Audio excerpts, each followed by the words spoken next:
Thomas, it really is so good to be here with you, and thank you Thank so you. much.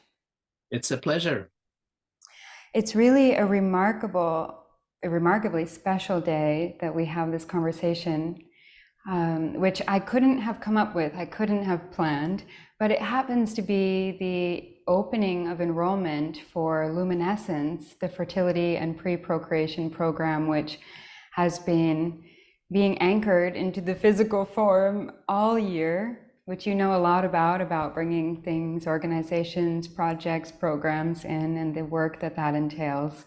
So, yeah, that program is a 13-week, really comprehensive program that is bringing together pioneers, some with 30, 40, or more than 50 years of experience, like you, in the realms of pre and perinatal psychology, epigenetics, the mysteries of fertility and love and relationships, functional medicine and naturopathic medicine, homeopathy, medical herbalism, all of these things to really help couples prepare to conceive children, to create family. And it's really about optimizing trimester zero. And the four things that really make this different than anything, I believe, I love to be enlightened if you can let me know. I believe it's different than anything out there for these four reasons. And I'll share them with you because I think it will be an amazing segue for some of the questions I'll love to ask you afterwards.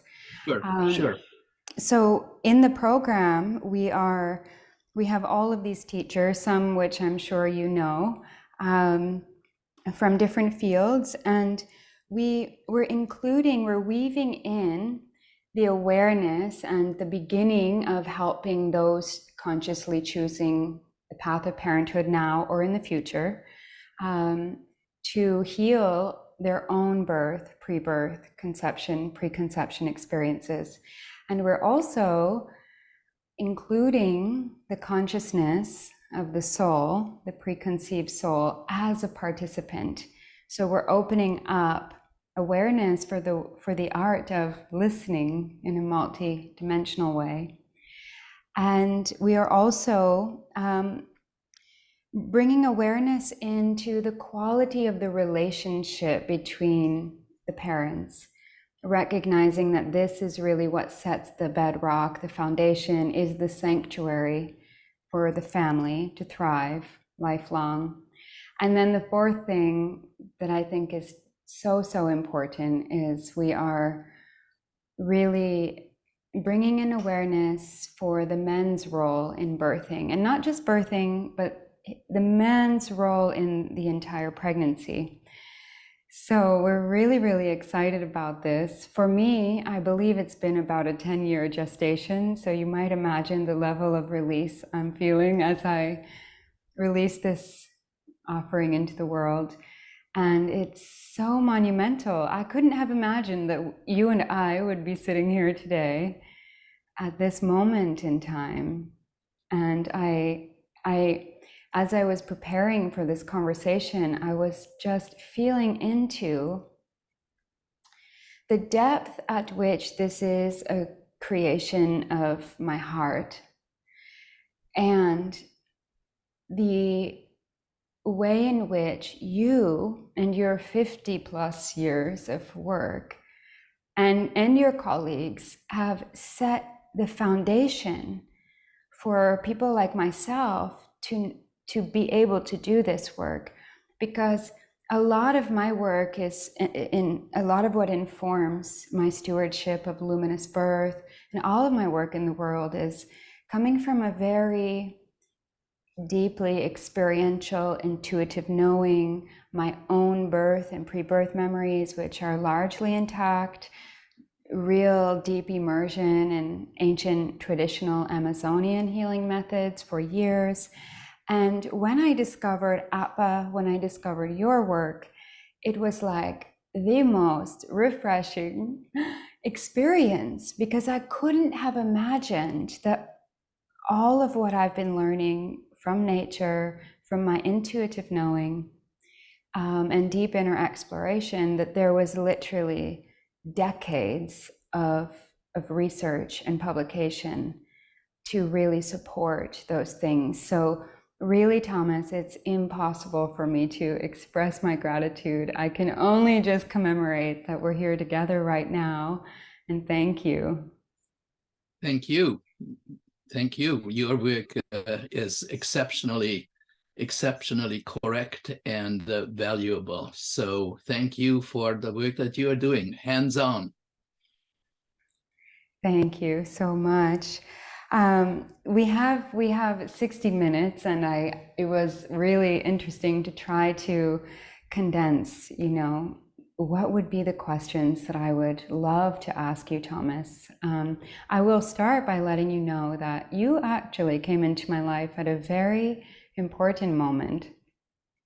Well, It was the year 2016, and it was a really potent moment that really I was experiencing an event in my life that was tragic, and it strongly informs the work that I do today, helping adults to heal their own birth and early experiences. A friend of mine, her life was taken by her boyfriend in our home. I went away to Peru for several months, and while I was away, this tragic, completely unexpected event took place in our home. And when I returned amidst this event, I began my journey with the educators program through the Association of Pre and Perinatal Psychology and Health. For those of you who are listening in the future, can't recommend highly enough to go and check that platform out, the organization and that program that I'm speaking of. But at that moment in my life, Thomas, I held your publication in my hand, Build Babies, Not Jails.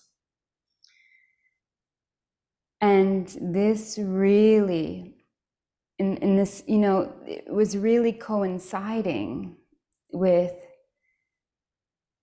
my initial reaction when I received the news of that event, which was via a phone call while I was in a really hard to reach place, remote area in Peru. My initial reaction was, first, you guys have made a mistake. That's not possible. That man couldn't have done that. But then the next thought, if there was one, was, what on earth happened to him? How could he feel? How could anyone feel so separate?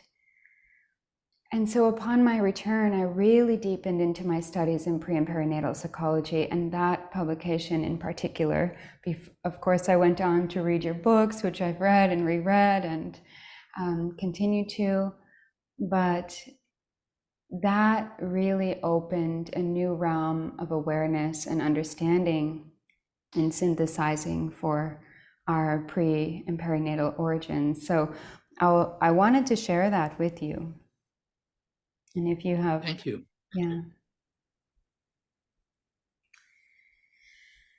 And in your work that has shed so much light on our prenatal life, our life in utero, oftentimes I see you in your writing, in both your most recent book, The Embodied Mind, which outstanding, it's really outstanding.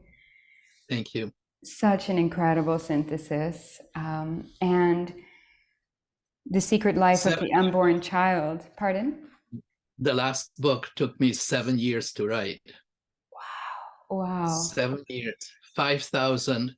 I read 5,000 articles and or books in preparation for it.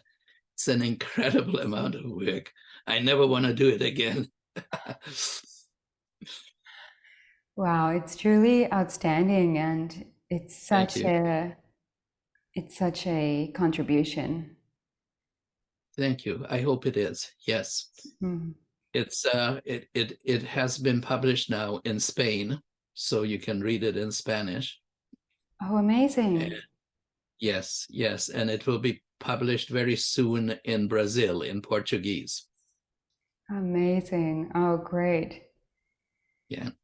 That's so good to know. It really is such a good synthesis of this interconnectedness between the mind body. And one of the things that has really intrigued me so much with your work is your exploration of the mysteries of memory, Hmm. which you Right. go into at even greater Yes. depth in this book. Yeah. Yes. Yes.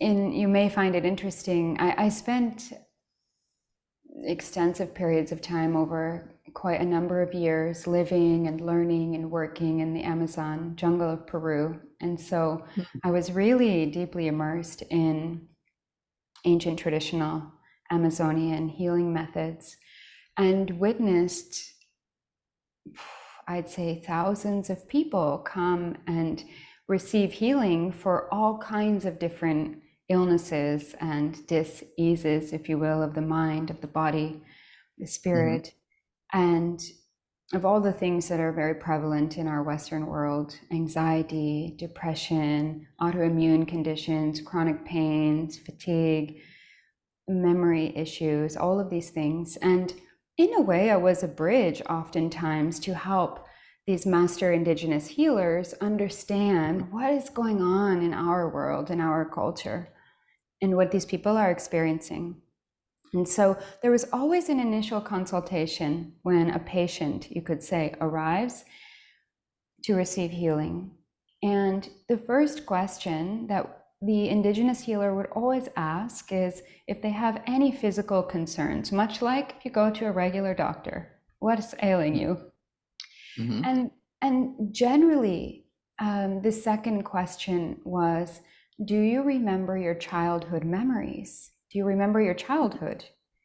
And this really, really intrigued me because most people would be first taken back by the question and go, oh, well, not How is really, this relevant? actually. Yeah. Right. And so they Well, would how is it? actually prescribe, yeah, really prescribe different rituals and even plants that will help to restore the memories. And these kind of treatments are very unconventional, highly surprising in some cases, not always the same for each individual. But one thing that I loved to discover is that they would actually they do actually give their children around the age of 5 or 6 a particular treatment to keep their memories intact lifelong. And does So, it work? Does it yeah, work? yeah, I think it does. I mean, you can see it in the way they interact with each other and the way they are connected to nature and really embody who they are and what they are a part of. Yes. Mm. Hmm. Well, I'm sure in this conversation, Thomas, we'll get into memory, but I'd just love to ask you some questions. Go ahead. Hmm. Just starting on this, because today we have such a big theme of preconception and what it really means to create home for life on Earth. And I'd love to hear you give a voice to what does it mean to create home in our bodies, in our lives, to welcome life? That is a very big question. That is a very big question. Well, I think, many, many answers come to my mind, and I don't know which one to start with. But certainly, a desire for a child would be foremost. For the person the woman who wants to have a child, to have a really deep desire to welcome new life into her life. It would be important for her to know who the father of the child is, or who the father of the child is going to be. Be very careful in terms of selecting a father for your child. And then also be absolutely sure, or as sure as you can be, that you are in the best of health, physically, emotionally, economically, to provide a good life for this child. So I think it would be very important before you become pregnant, before you conceive, to really be aware of any sort of psychological problems that you may have. If you had any kind of sexual abuse or physical abuse as a child, or later on, it would be very important to come to terms with that. I think it would be very important to clear your psyche, so to speak, of any toxins. And this may go very well with your experiences in the Amazon, where I think they're pretty aware of these things and trying to detoxify a person, right? So I think that in our Western world, we would go about it more in a psychological way, detoxifying the person. If, for example, the woman who wants to become pregnant was a cesarean herself, it would be very important to make her aware of the fact that just because she was a cesarean doesn't mean that her child is going to be a C-section. Many women believe that if they were C-section, probably their child will require C-section. This is not at all true.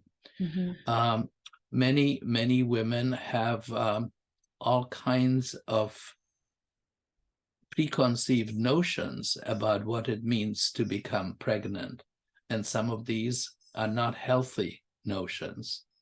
Such things as I will become fat, unattractive, my husband partner will not want to have anything to do with me sexually. All these kinds of things need to be cleared. So this is what I mean by getting rid of toxins and toxic ideas. And then also any preconceived notions about what I expect this child to become. I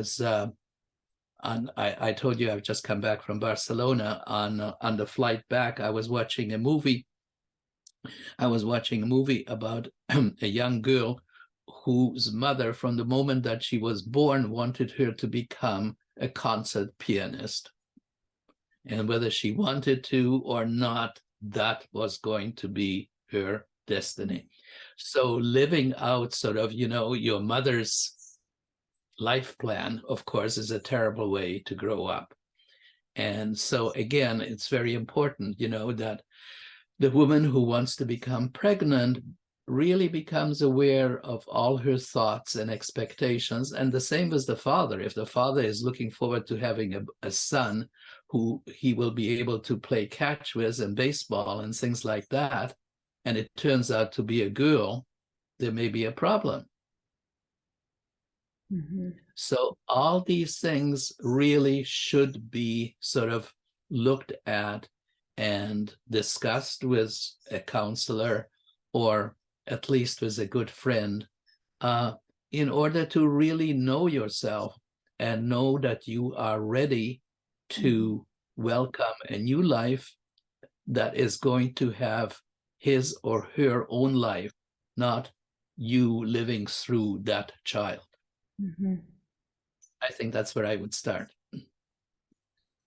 Yeah, first of all, I just love your initial response was that is a really big question. And I think that if all of us who were choosing to have family, create life, were seeing it as a really big question, our world would be very different.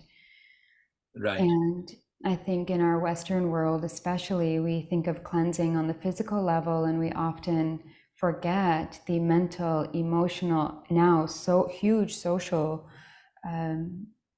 cleansing and psychological detoxification. This is so huge. Yeah, and it also brings into my mind, Thomas Fernie, the question of why am I having a baby? Mm, In with the teachings woven through and through in luminous birth, it's all about how can we keep consciousness intact from the very beginning. Well, it seems that it requires us as the vessels, especially us women who are going to bring them in, to really open with a willingness to be changed, to be open to all the possibilities of who this being is, so that they can emerge as fully and completely as possible. And I think yes, the more we yes. become coherent, of course, with our own history, the more we maximize that possibility that they can come in fully un, you know, interrupted by our preconceived ideas of who they are, why they're coming, all of these Mhm. things. So, Yeah, um, and the other thing that I really, really need to emphasize is the fact that when you are pregnant, when a woman is pregnant, to realize that this unborn child that is living in her body is not a little goldfish in swimming around in a bowl of water or whatever. Okay, this is a living, thinking, feeling, laying down memories, tiny being, tiny, yes, but not without a mind, not without a soul. This is a tiny human being, and there has got to be this respect for the uniqueness of the life that is starting to expand in you. mhm, So recognizing that this is a tiny little human being and collaborating with that being, really setting up a partnership, setting up a dialogue so that you are in touch with that being, so that you can talk to him or her once in a while, that you can play with that child. mhm, And that child is not just taking something from you, but is also going to give you a mhm, lot back in return. mhm. I love this coming from you, Thomas. Also because you're a father and a grandfather, and Actually, I'm a great grandfather. I have a oh, 2-year-old great granddaughter. oh Yes. my goodness. I often say with clients, if you're going to have a baby and you have, and if your baby's already growing in you, then you're influencing their life, but also your grandchildren and your great, great, great, great grandchildren. And That's right. there's That's so right. much more here. Yes. Yes. Well, Thomas, you touched on something that sort of segues into my next question for you, which is we know the importance of prenatal bonding and the potential we have to create this really beautiful intimacy between mother baby family while the baby's in the womb, and certainly the importance of the bonding after birth. But could you speak to the potential we have to initiate that bonding from the time of preconception bonding? Yes. I I refer to a lot of research in my new book, The Embodied Mind, on the importance of preconception, on the importance of parents or future parents living a healthy life.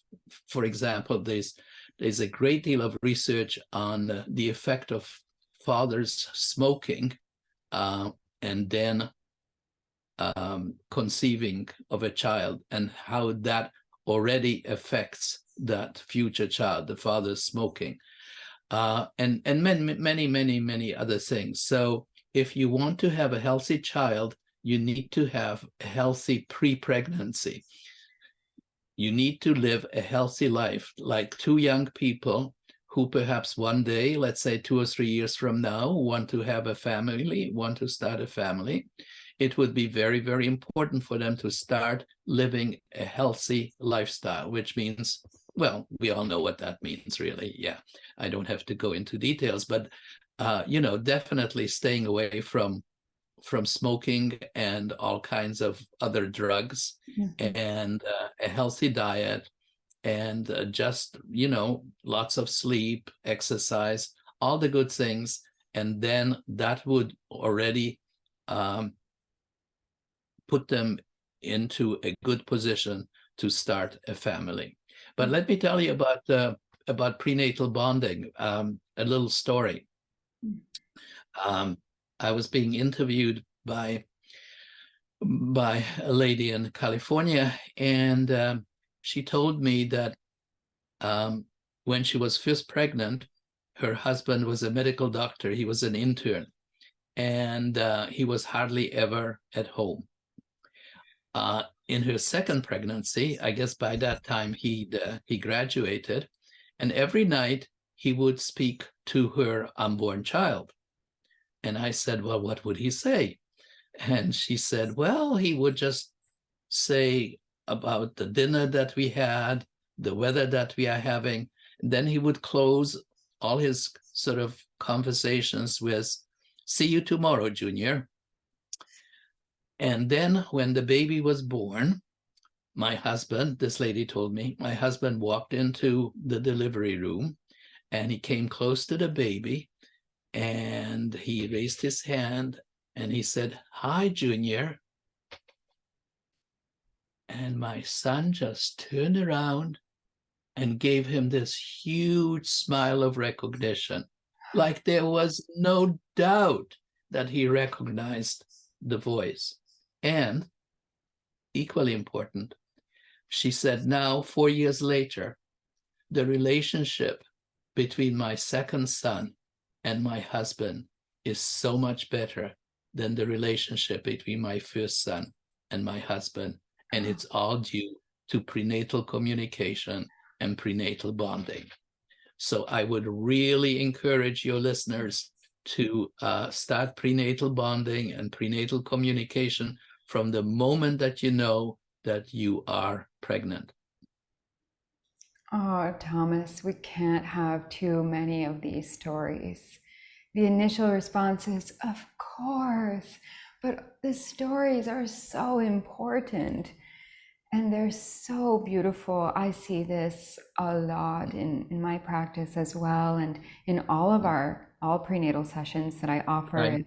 If they're Yeah. just with the mother, it's three of us here. If it's mom and dad and I, there's four of us here, and we're including that unborn baby as a participant in all the sessions. Right. And I've certainly noticed that when I meet some of these babies who I get to meet sometimes, that they recognize the voice.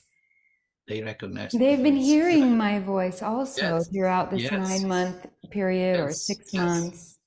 Yes. You're reminding me also of, which I'll love to give a mention here for our listeners, Dr. Akira Ikegawa and the amazing work he's doing within the realms of prenatal memory. And I always remember this point on the documentary. What is the documentary called, Thomas?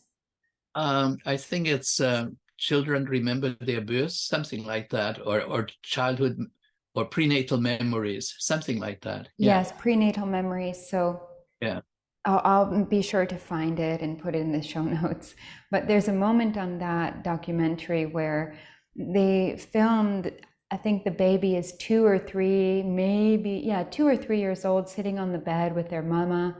And the mama's reading the book to the baby and says, oh, sweetheart, I used to read this book to you every night when you were in my belly. And the baby said, no, you didn't. Daddy read it to us. He sat over there and read it to us.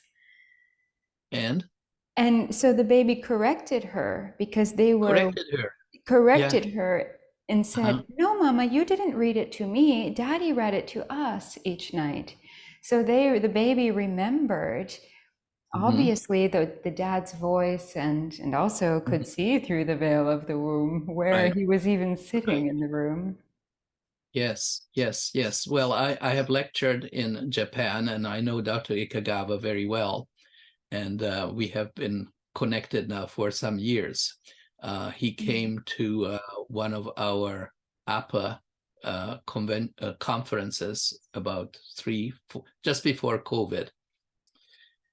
Yes, so I have been in contact with him and have tried to support him now for a long time. Oh, in Yeah, deepest but support of their work. It's exceptional and so, yes, so it needed. is. Hmm. It is. Yes. And, this, speaking of dad's voice and dad's participation in all of this, Yes.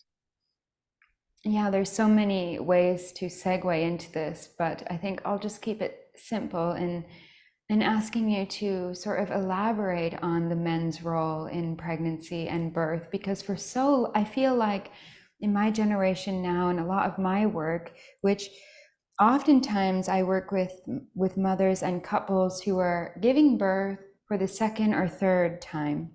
So they had a Hmm. planned natural home birth that became a hospital medicalized event.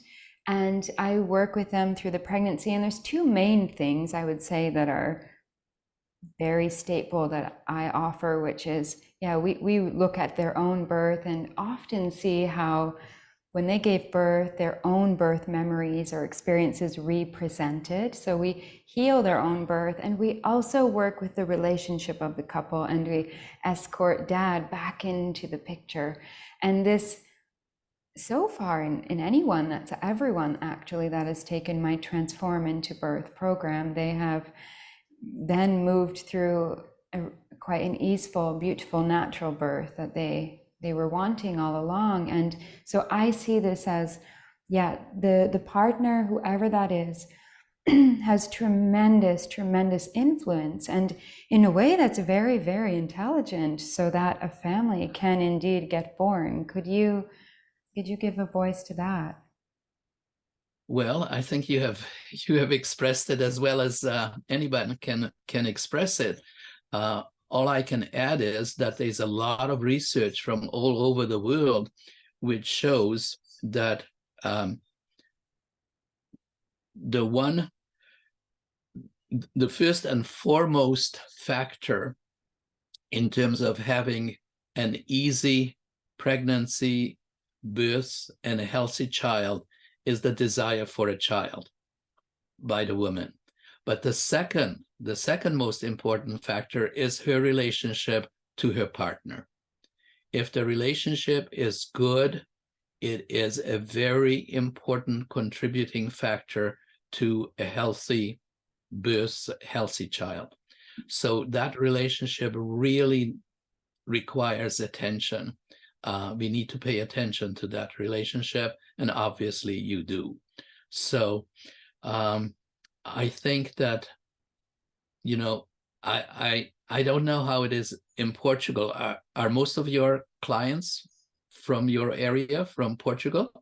Some of them are, but a lot of them are in Canada, United States, and other places of the Oh, world. so from all over the world. Yes.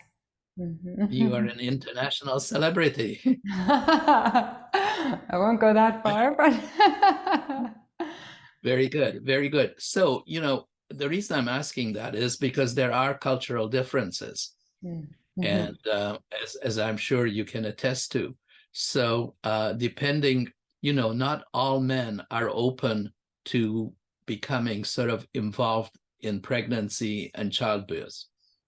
Many men, excuse me, especially sort of in the Western world that I know, um, believe that pregnancy is sort of a woman's work. And once the child is born, and perhaps it's 2 or 3 years old, I can start playing with him or her, preferably him. So there is this kind of a prejudice. There is this kind of expectation that we men, and I'm not speaking for myself, but for some men, um, that these particular men don't see pregnancy and raising an infant as men's work. So we need to really change their minds on that before we can get them involved. Mhm. So that may be necessary in some cases. And so it would be important anytime you deal with a family to find out exactly what their position is. I mean, are you dealing with a husband who thinks that this is, his wife's work? I don't see why I should be involved in prenatal counseling or anything like that, etc., etc. Mm-hmm. So that may be an obstacle that has to be overcome with some men. But having overcome it, and I don't think it's impossible, maybe harder in some cases than in others, but I don't think it's impossible. Then I think it would be very important to tell them what you have said before, and what I have said is that this is really a partnership. This is not, something that the woman has to bear by herself. This is a partnership, and you have to chug along, you have to help. Preferably, this kind of discussion should have taken place before they got pregnant. Mm-hmm. But of course, not all pregnancies are planned. And in fact, the majority are not planned. And so, the moment that the couple becomes pregnant, that would be the time to start having this kind of a conversation. Mm-hmm.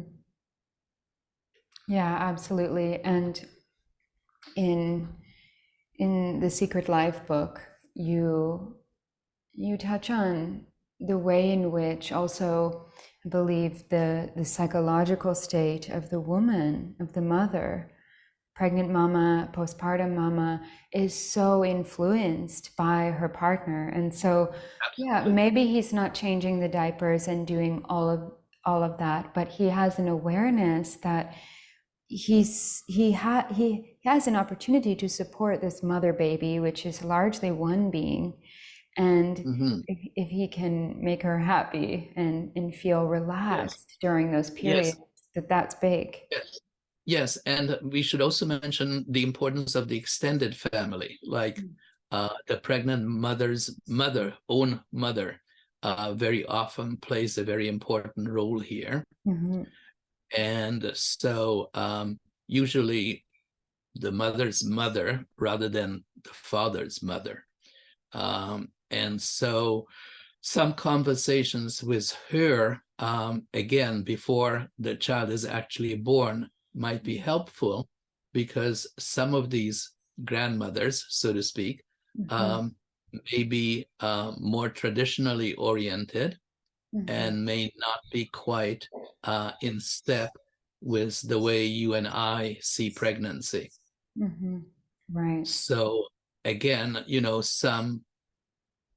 some preconceived notions might not be healthy, and if she carries them with her, like the mother of the mother, then that might affect negatively the mother who just gave birth to a child. So that too needs to be taken into account. I find one of the most direct ways to create what I like referring to as the field of birth, which is who's part of this field. And I think a lot of women, this is such a huge question. A lot of women spend most of their lives just imagining that their moms will be there during birth and their childbearing years. And then pregnancy happens and they start to reevaluate that. And so that, yeah. And friends too, And I certain like, people, yeah. yeah, I like your reference to the field of pregnancy. I've not heard that before. I think that's a very, very important idea. Yes, because there are these concentric circles, right? So there is your partner, then there is your mother, then there is, your friends, then there might be counselors, medical doctors, nurses. So it's an expanding universe around the mother, and all of that, can play an important part. Right. That term, the field of birth, comes from Sunny Carl and the sacred, do you know this book, Sacred Birthing, Birthing a New Humanity? She wrote this book. Yes. She wrote another, Conceiving Souls of Magnificence. I Uh-huh. have learned and apprenticed extensively with Barbara Essman, the founder of the Sacred Birthing School in Hawaii. Uh-huh. She's Uh-huh. also No, I don't. one of our facilitators in the luminescence program, but she brings Uh-huh. in this notion of the field of birth and creating our field of birth and how that ideally starts preconception, but hopefully during pregnancy in the very minimal. I And I like think that. we That's can good. become more clear about that field of birth, the Mm-hmm. quality of the consciousness that we prefer of Mm-hmm. that field of birth when we revisit our own birth and pre-birth experiences, when we begin to consider, what kind of love and support do I wish my mother and I had when I was growing in her womb or when I was being born?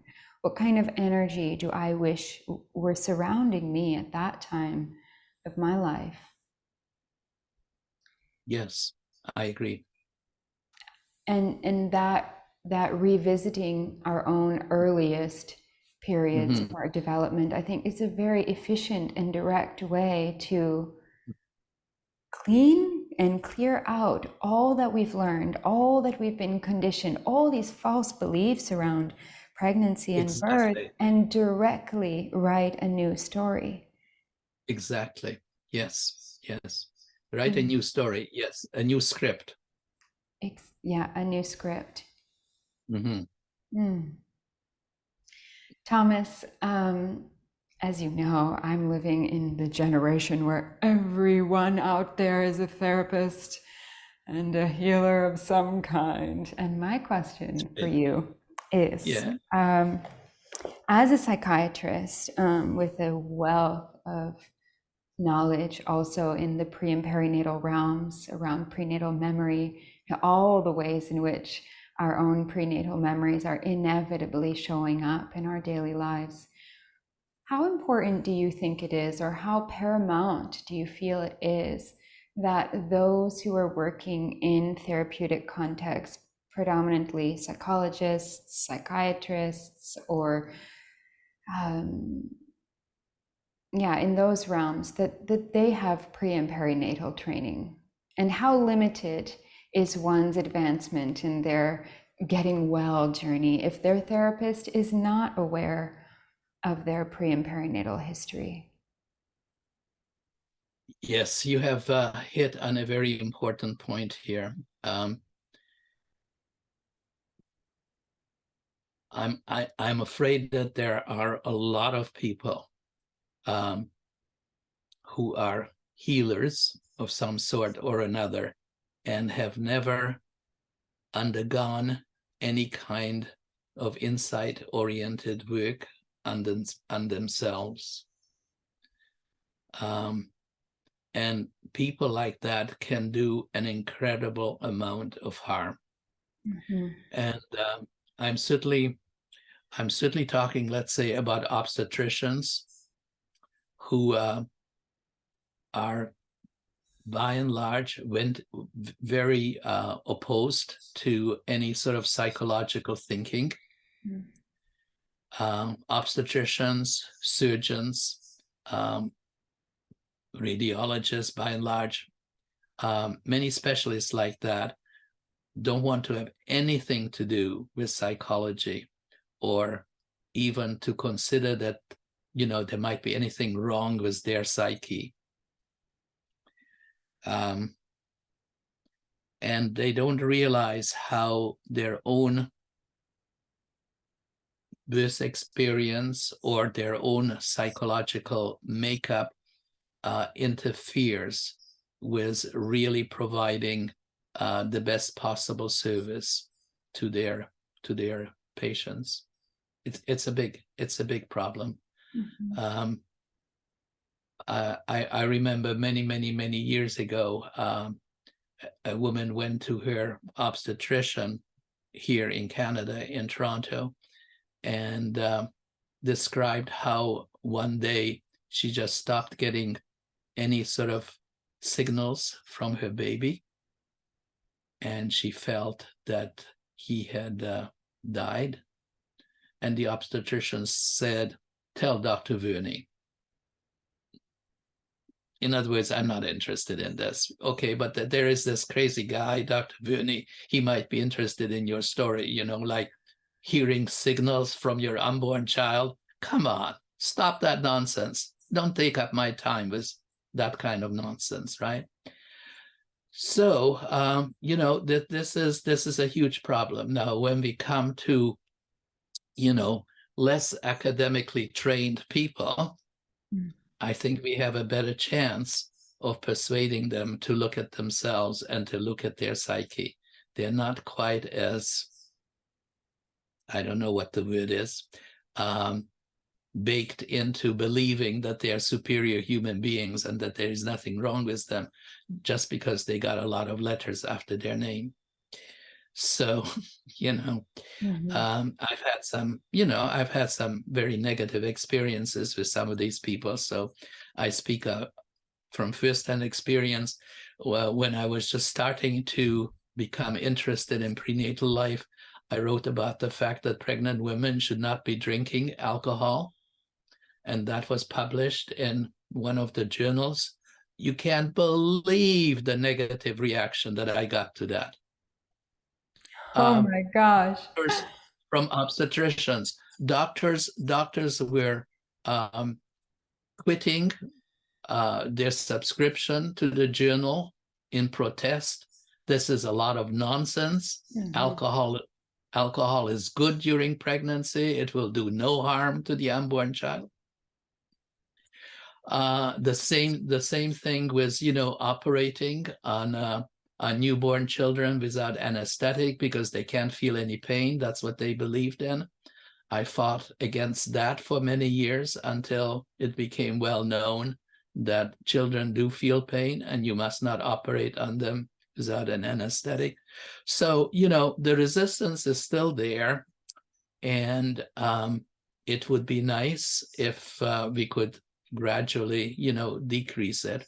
But I think that is asking for a lot at the moment. Thomas, you touch on something so hugely valuable there, because just to put it into perspective, and I've said this time and time again, that sometimes what those of us who are aware of the sentience of babies in the womb and the sensitivity also of just the physiology of pregnancy and birth, that sometimes it sounds really radical to say, maybe we should look at the safety of things like ongoing fetal monitoring and ultrasound and all of these other things that are taking place. And a lot of people are still responding in a way that's like, oh, that's crazy. Why on earth would you think that such a thing could possibly be harmful? And I have found myself saying, well, not that long ago, smoking during pregnancy we also thought that was a great idea, or drinking, at least not a bad idea. And that's not that long ago. So I'm curious, at what year was that you wrote about alcohol is bad during pregnancy? That was probably in the 1980s, early 1980s. So roughly around the same time that The Secret just before Life. my book came out. Just before. Just before. Yeah. So it really brings it front and center how, science in a lot of ways it's just so catching up. And I really view pre and perinatal psychology and health and all the fields that comprises as something of its own, something that is really in service to our remembering. And along the same lines, before we run out of time, I just want to tell you about my opposition to C-sections. Please, yes. Which is, again, sort of swimming against the current. But you said that you have been to Peru. I guess you have been to other countries in South America, where, anybody who has got any middle-class person who has got money will go to a private hospital to have their child. And very often in some private hospitals, the C-section rate is something like 80%, because doctors tell the woman, you won't even be awake when your child is born. You will feel nothing. This will be the best day of your life, and we'll just present you as the baby after it's all cleaned up and ready to be kissed, whatever. And yet, there is so much research to show that it is both biologically and psychologically unhealthy to have a C-section on demand. I'm not talking about C-section because of physical problems, which may be the case perhaps in 15 to 20% of cases, certainly not 80%, certainly not any more than 20%. So C-section on demand, very, very briefly, is bad because the baby does not go through the birth canal, which is the natural way to being born. It is sort of the best massage that the baby will ever get as it's going through the birth canal. As a result of that, it will be in touch with its body. It will also have this feeling, and I refer to this as a life script, that I could do it on my own. Okay, I got out. This is a good world. This is a good world. I love being here. I can do it. Very, very different from starting perhaps down the birth canal, and before you get anywhere, you are physically removed from your mother. So I did not do this on my own. I needed help to get into the world. It's a whole different feeling. And it's a very immature feeling. It can be changed through other experiences in life, but it is not a good way to start. And if you have more negative experiences in life, it will just play into it more and more and more. So there are all kinds of problems involved with it psychologically. But physiologically, what is really important is that as you are going through the birth canal, you're picking up your mother's bacteria, particularly lactobacilli. And so these are very important in terms of being able to digest mother's milk. So when you start breastfeeding, mother's milk will be properly digested. When you are born C-section, you're not picking up lactobacilli. You're picking up bad bacteria on the surface of your mother's clothing, whatever she's covered with. You're picking up bacteria in the operating room. You're not picking up lactobacilli. This is going to become a huge problem in terms of digesting your mother's milk. So, without going into too much detail, I think it's enough to say that if you possibly can, have your child through natural childbirth, not through C-section. Yes, thank you so much for that. Oh, amazing. Well, in closing, I'd love to ask you just two more rapid fire questions. The Sure, first go is, ahead. because we are together on this very special day, that is the birth, the Yes. opening of luminescence fertility and pre-procreation program.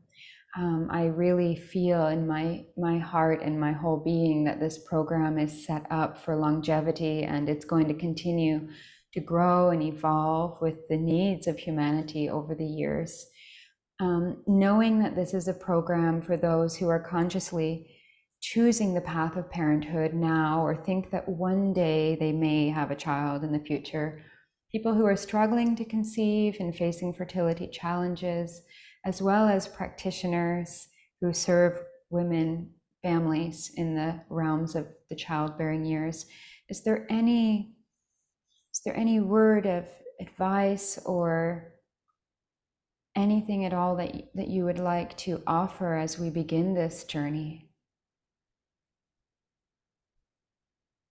Well, I think that if you If you care about the world, if you care about what happens to this planet, it is so incredibly important to conceive children in love, to carry them through pregnancy in a loving, caring environment, and to birth them into the loving hands of your parents. A child that is created in that way is going to be a good shepherd of this earth, whereas a child that is exposed to all kinds of toxins in the amniotic universe, whether these be psychological or physiological, such as drugs or stress hormones, is not going to be a good shepherd of this world. So in your hands, in a small but important way, really lies the future of the world. So remember that when you get pregnant. Thank you so much. And finally, how can we give back to you, Dr. Verney? How can we, one, find your work? One of my greatest passions is bridging connection between my peers and all the ripened, fertile generation who are having babies and creating families, to the pioneers like yourself. How can we, one, find your work and best, and two, what is there any way that we can support your current endeavors of getting your work and brilliance spread more widely in the world? Well, thank you. You're very, very kind, and I really appreciate your offer, but all I really ask for is that you respect the sanctity of children born and unborn, and that you treat them kindly, caringly, and with love. That's all I want.